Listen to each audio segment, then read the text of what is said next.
Hello, hello, hello. Welcome. This is Marie's Message 411 TV, and I am Marie. Welcome to all my new subscribers. To all my subscribers that have been with me from the beginning, I welcome you. For all my new subscribers, please go and watch my previous videos to get acquainted with my channel. I welcome all viewers. I hope all is well. This episode of Marie's Message is about the master narcissist and cult leaders. Click like, click share. Click the notification bell so that you can get updates to my videos that are coming in the near future. And after you watch this video, please leave a comment in the comment section and let me know what you think. We're going to be discussing a particular master narcissist named David Koresh. David Koresh was a cult leader of a compound in Waco, Texas, that was sieged, and 76 people died because of this cult leader. This cult leader, David Koresh, was a narcissist.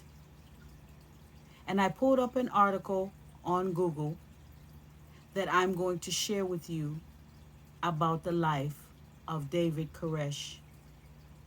You might want to get pen and paper because this video is longer than my other videos.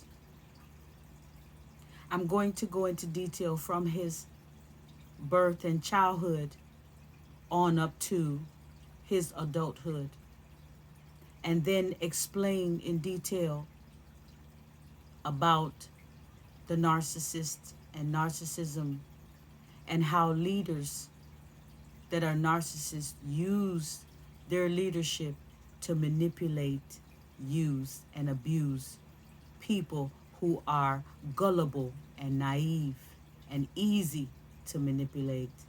So let's get into it.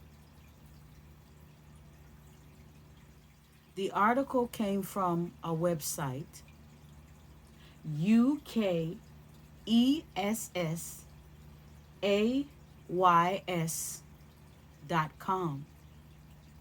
UKESSAYS.com.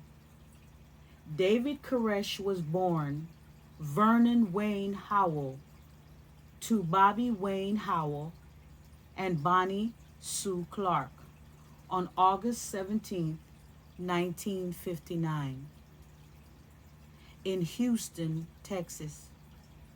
His mother was a 14-year-old single mother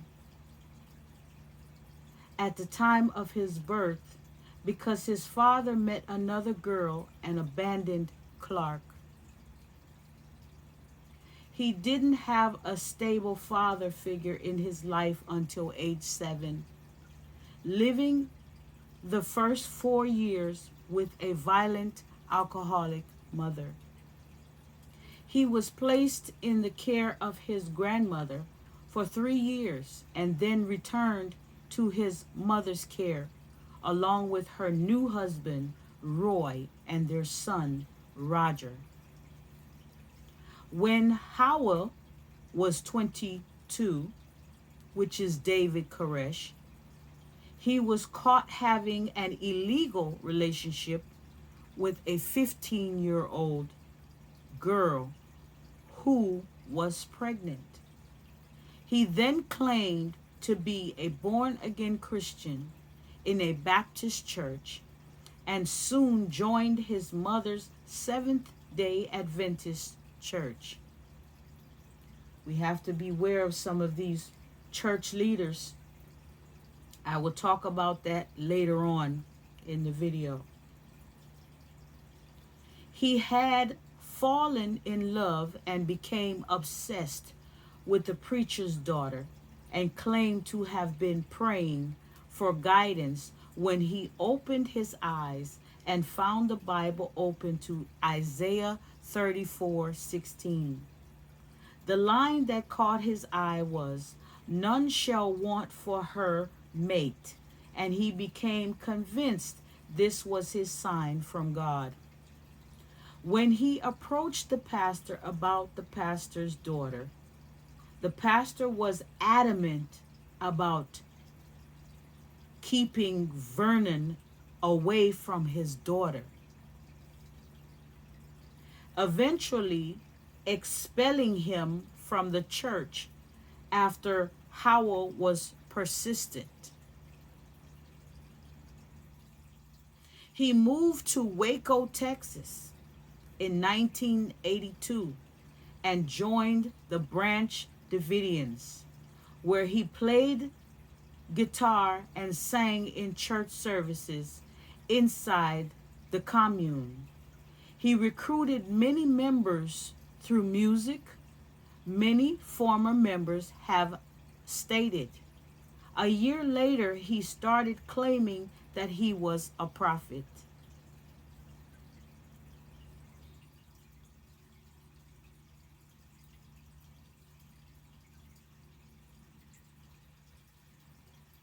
I'm going to go further down. I'm going to skip some of this and go further down. I'm going to give the definition now of I'm going to give the psychological, clinical, medical definition of narcissism. The definition of narcissistic personality disorder, NPD, more commonly narcissism, is a mental condition in which people have an inflated sense of their own importance, a deep need for excessive attention and admiration, troubled relationships, and a lack of empathy for others. It's very easy to poke fun, insult someone as narcissistic if they are all about themselves, similar to the way we assign neat people to have OCD tendencies, when they might not be diagnosed at all. According to Psychology Today, the most benign type may be the charismatic leader with an excess of charm. So the most benign type of narcissist may be the charismatic leader with an excess of charm.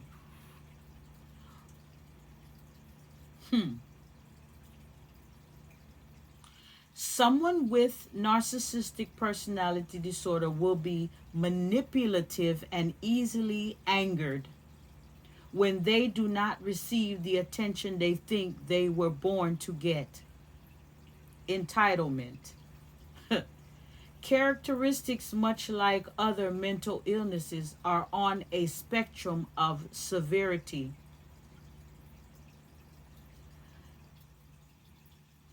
Famous diagnosed narcissists that many know of are Ted Bundy, Joseph Rudolph, Mengele, and many other serial killers are suspected to have had NPD, but no official diagnosis. Society's fascination with serial killers has made for inquisition as to how they are molded into the evil people society strangely idolizes. Researchers for a study of University of Wisconsin, Madison were trying to decipher if there is a genetic deformity or abnormality in the brain that creates the behavior that we associate with serial killers and psychopaths. This study did brain scans and revealed that psychopathy in criminals was associated with decreased connectivity between the amygdala and the ventral medial prefrontal cortex, where negative stimuli is processed and interpreted respectfully. Symptoms overlap with that of a psychopath and the sociopath, which are commonly interchanged and is not correct, although they are grouped under the same mental illness. Antisocial personality disorder, APD. A key difference between a psychopath and a sociopath is conscious, being conscious, or having a conscience. A psychopath does not have a conscience, while a sociopath may have one, but choose to ignore it. They both share, however, a lack of empathy and perspective for other people. The symptoms of NPD are as follows: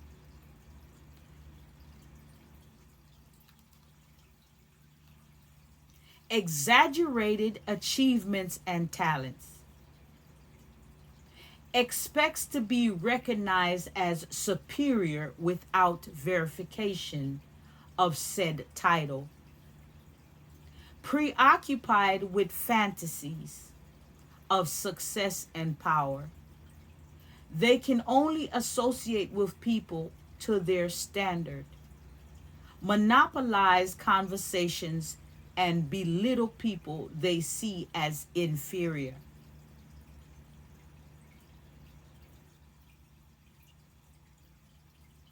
Special favors from submissive people. So they like special favors from submissive people.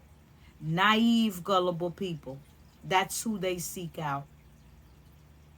Unhealthily envious of others. Arrogant and insist to have the best of everything. They also usually get very angry if the plan is not theirs. Narcissists embody the expression my way or the highway, and only child syndrome. Something people pass off onto people who are about themselves. Cannot share their things throughout the lifespan. Because of the perfectionist and elitist standards these people hold themselves to, narcissists tend to not seek medical help or medical treatment. Some of these things I'm learning for the first time myself. David Koresh could be argued as a narcissist for his alleged perfectionist tendencies, preoccupation with power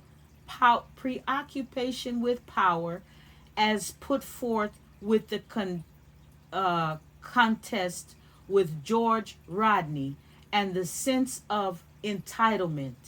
It is evident that he had a preoccupation with power, success, brilliance, and beauty from reports after his death. It was reported that Koresh would proclaim he had a vision to rope people back into the movement, or would threaten with violence, as is common.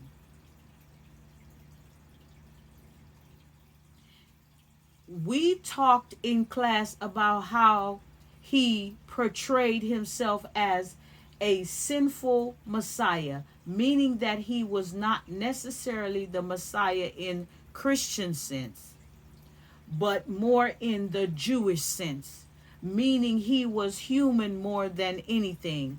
His name change can also be interpreted as narcissistic, in that the Bible says the Messiah will be from the house of David, and he named himself David. Although someone could glance at the Bible and read this, he further affirms his deep knowledge of it by changing his last name to Koresh, which is the Hebrew name for Cyrus. And Cyrus was some Greek god. Correct me if I'm wrong. I think Cyrus was some Greek or Hebrew god or something. I'm not sure. The narcissism is evident with the power struggle with George Rodden, because it could be perceived as an issue within him of someone being better than him. The fact that he was willing to get Rodden arrested because of defiling a grave and was willing to storm the compound for the picture evidence says a lot about him. Then again, George most likely had a power issue too. They're speaking of George Rodden and David Koresh had conflict because the two of them were wanted to be in charge, wanted to be the leader, and it caused the conflict between the two of them in the organization that they had. Just to explain who George is. Then again, George most likely had a power issue too. David's power and authority issues may come from the lack of father figure. So he's had David's power and authority issues may come from the lack of a father figure. So he's had to be leader and the authority figure to himself. Since his mom was drinking and doing drugs in his early life and not having a self-recognized father figure in his life, his followers played into the narcissism as well, with not only being undeniably submissive to him, this undeniable submissiveness to him by his leaders, these are what you call flying monkeys, people who support the narcissist,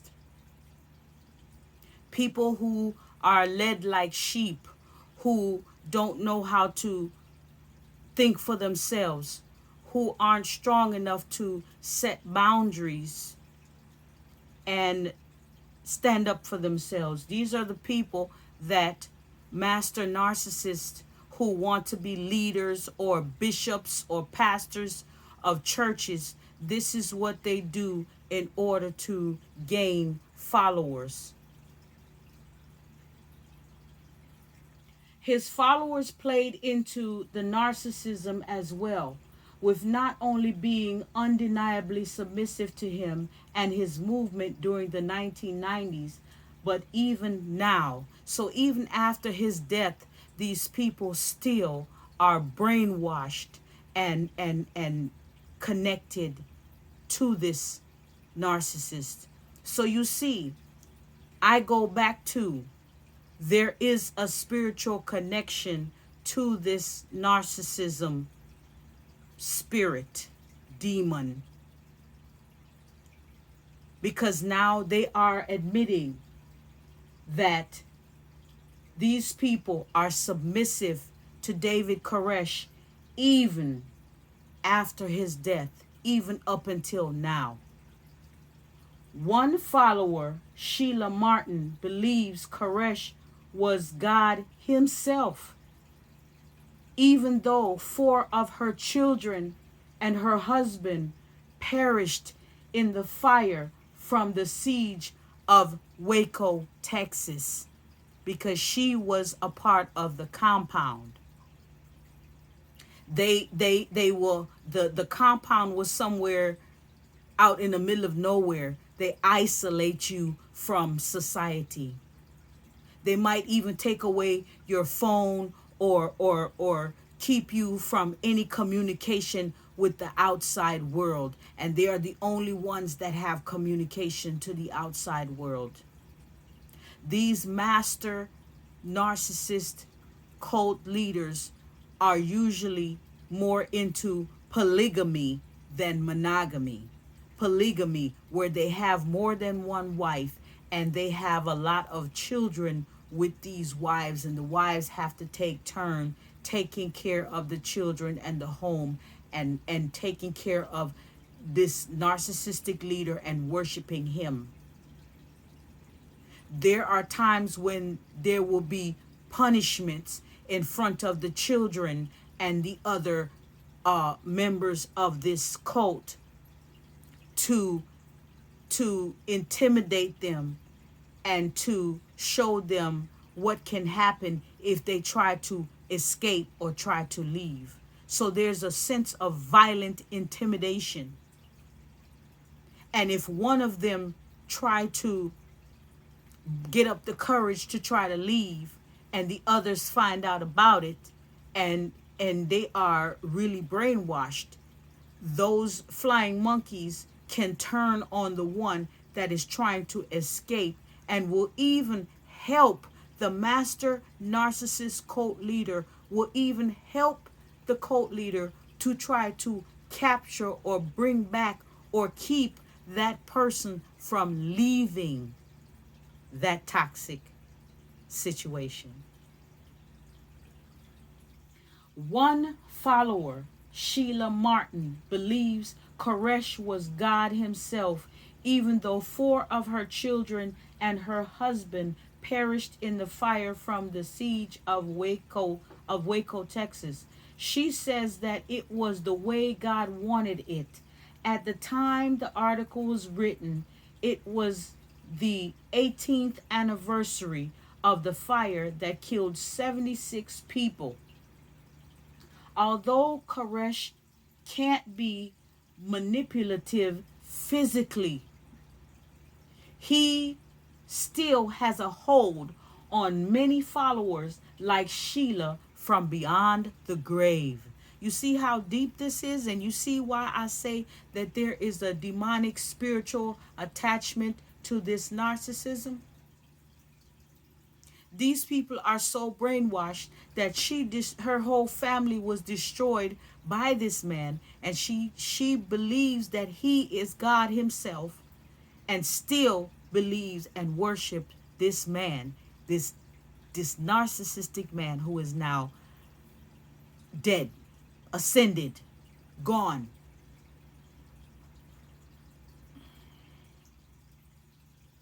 Or should I say, is ascended a right word? I don't know. Maybe I should use a different word. He's no longer here. He's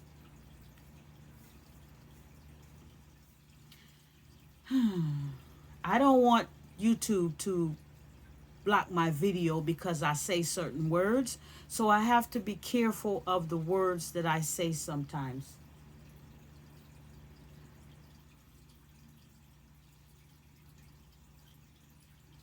Where were we?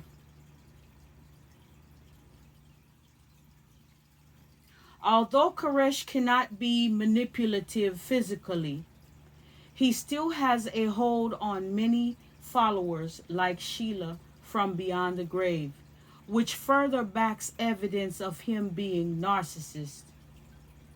Koresh's narcissistic personality is further cemented by his self-proclaiming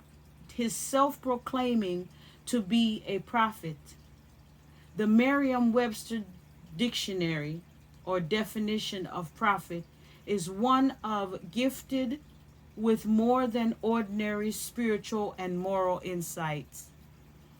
Now we know that this man did not have any moral insights. Not from my opinion anyway. It shows that he saw himself as extraordinary individual who deserves reverence. There's no clear evidence David Koresh was a prophet. By some of his earlier actions in trying to gain power in the movement, he was clearly lacking in moral insight.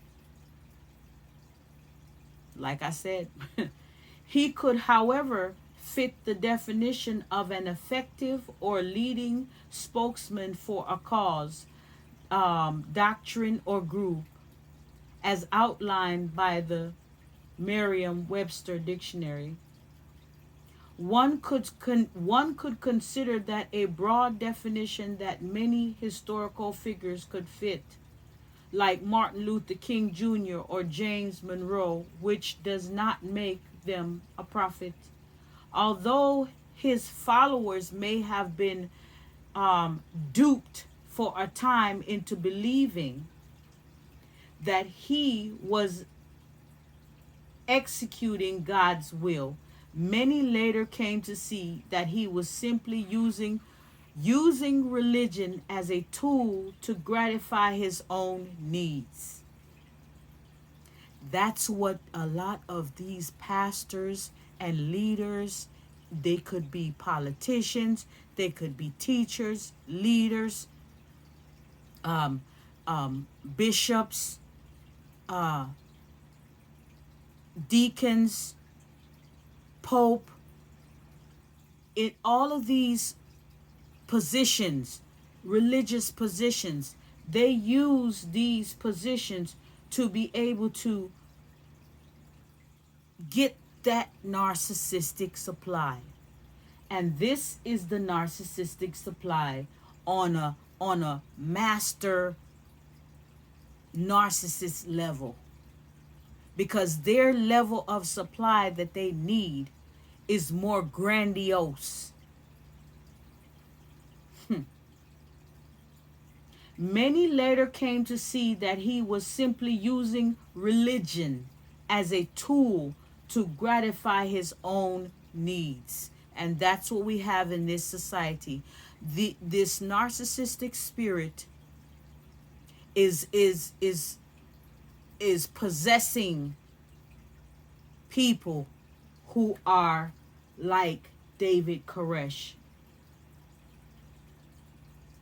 And they use the religion because they know that these people who are religious are naive and vulnerable and easily misled. I'm not saying that all religious people are, but most of these people are coming to the church, to the organization, to religion, seeking love, attention, help, and instead they are preyed upon. Their vulnerabilities are preyed upon, and they are manipulated and used by these master narcissists.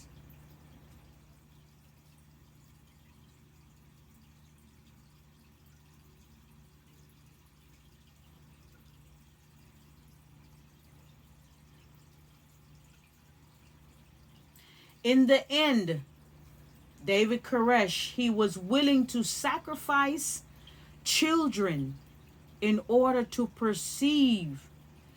I'm going to read that again, because I'm telling you, narcissists will go to any lengths and do whatever they have to do to get their narcissistic need met at whatever cost.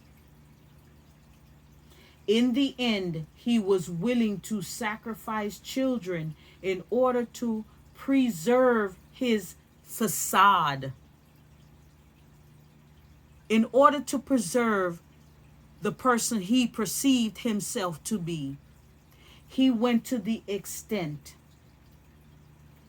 of taking the life, or willing to take the life, of children. Although the Branch Davidians may have had Christian roots, Koresh did not follow the biblical teachings of kindness, compassion, and sacrifice for the sake of others. Hardly the work of a prophet. So you see, sheep in wolf's clothing, or wolf in sheep's clothing, however you say that. He come in the disguise of a prophet. And he's using the Bible and scriptures to draw people in. He was a musician. According to the Bible, the head of the choir in the Bible, in heaven, when God and Satan, or Lucifer, went to war with each other, Lucifer, or Satan, was the head angel over the music choir department, according to the King James Version.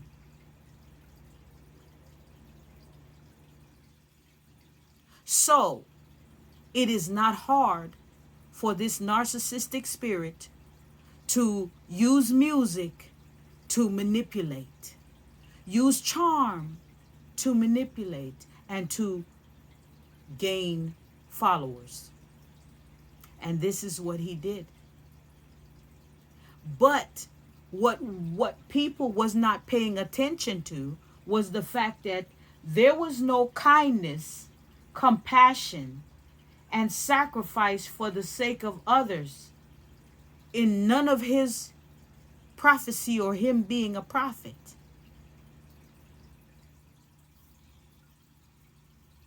The evidence of David Koresh being a narcissist is compelling, but with no official diagnosis, no one can be certain for sure.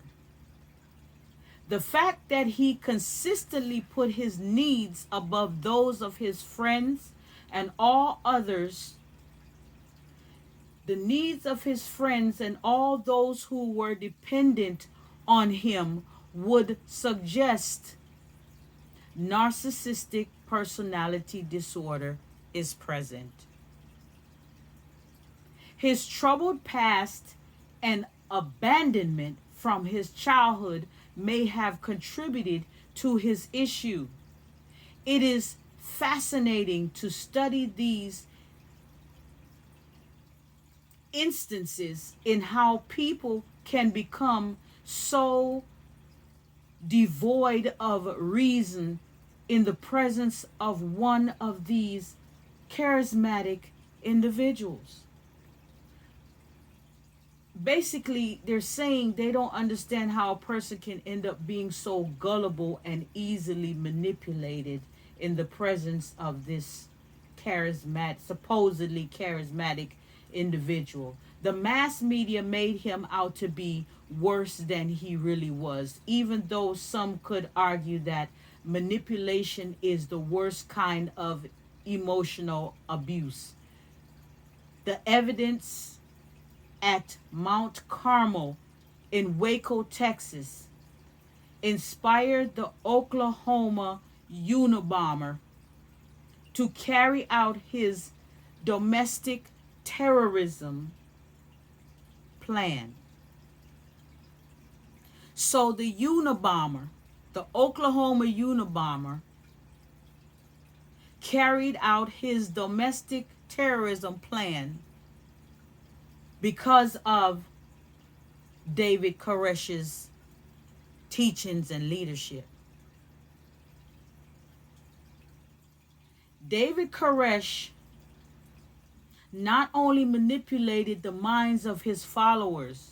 Check this. This is how powerful this master narcissistic cult leader is.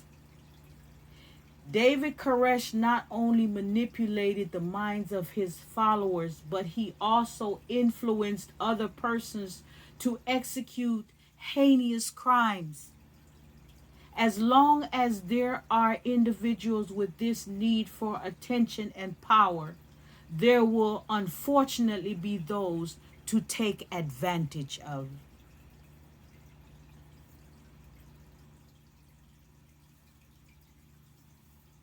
This is where my video ends.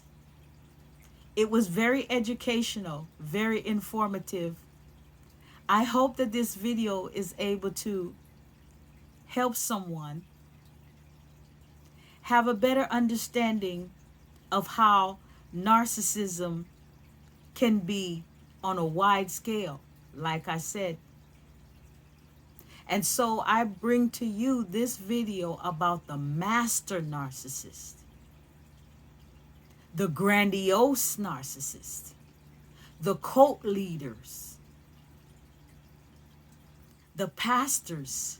They use religion and God and church and denominations and organizations and indoctrination to brainwash you, to manipulate you, to control you, to even help you take your own life,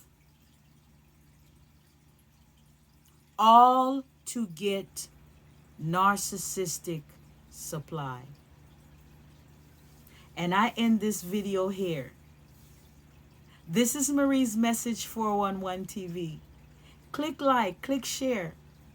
Click the notification bell so that you can get updates on my videos that are coming up in the near future. Comment in the comment section and let me know what you think. And until next time, this is Marie's Message 411 TV. And I must say, bye-bye.